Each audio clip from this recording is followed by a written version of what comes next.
Vijay uncle, sorry Vijay bro, பாசிசமாவது பாயாசமாவது. பாசிசம்னா என்ன இப்ப தெரிஞ்சிருக்கும், பாயாசம்னா என்னன்னு இனிமேல் தான் தெரியும்.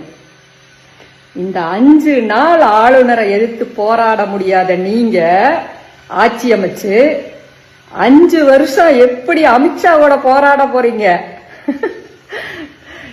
What bro, this is very wrong bro. வணக்கம் ஆயா, நல்லா இருக்கிறீங்களா? இந்த வீடியோ உங்களுக்கு தான். என்னவோ சொல்கிறீங்க விஜயனை பற்றி.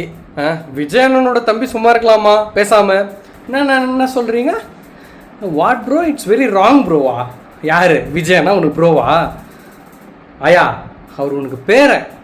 வாட் பேராண்டி, இட்ஸ் வெரி ராங் பேராண்டின்னு சொல்லியிருந்தா கூட ஒத்துனுக்கலாம், ஏதோ மனசு கொஞ்சம் ஆறுதலாக இருந்திருக்கும். உண்மையாக நீங்கள் பேசுறது ரொம்ப கஷ்டமாயிடுச்சு. இப்போ இதுக்கு மேலே கமெண்ட் செக்ஷனில் எனக்கு கை ஊற்றுவானுங்க, நல்லவனுங்க ஊற்றுட்டா அதை அவனுங்களுக்கு நான் பார்த்துக்கிறேன், என்ன பண்ணணுமோ. வீட்டில் குழம்புலாம் செய்கிற வேலை இல்லையா? சோறு செய்கிற வேலை இல்லை, குழம்பு செய்கிற வேலைலாம் இல்லையா? போய் அந்த வேலை பாரு, புள்ள குழந்தை குட்டிங்களை போய் வேலையை பாரு. அதை விட்டு எங்களுக்கு வந்து அட்வைஸ் பண்ணுற நீ, அமித்ஷாவுக்கு இது பண்ணி என்ன நீ நினச்சின்னுக்கிற? இத்தனை வருஷமாக ஊழலில் போய் நினச்சி ஒரு ஸ்டேட்டு, அந்த ஸ்டேட்டை தட்டி கேட்க வந்து ஒருத்தரை நீ what bro, it's very wrong bro. இன்னும் பாயாசம் விஷம் என்னென்னவோ பேசுறிய. கொஞ்சம் பார்த்து பேசியா, ரொம்ப அசிங்கமாக பேசாத. போ கிளம்பு, உன்ன மாதிரி ஆளுங்கள்லாம் பார்த்தாச்சு, கிளம்பு கிளம்பு கிளம்பு கிளம்பு.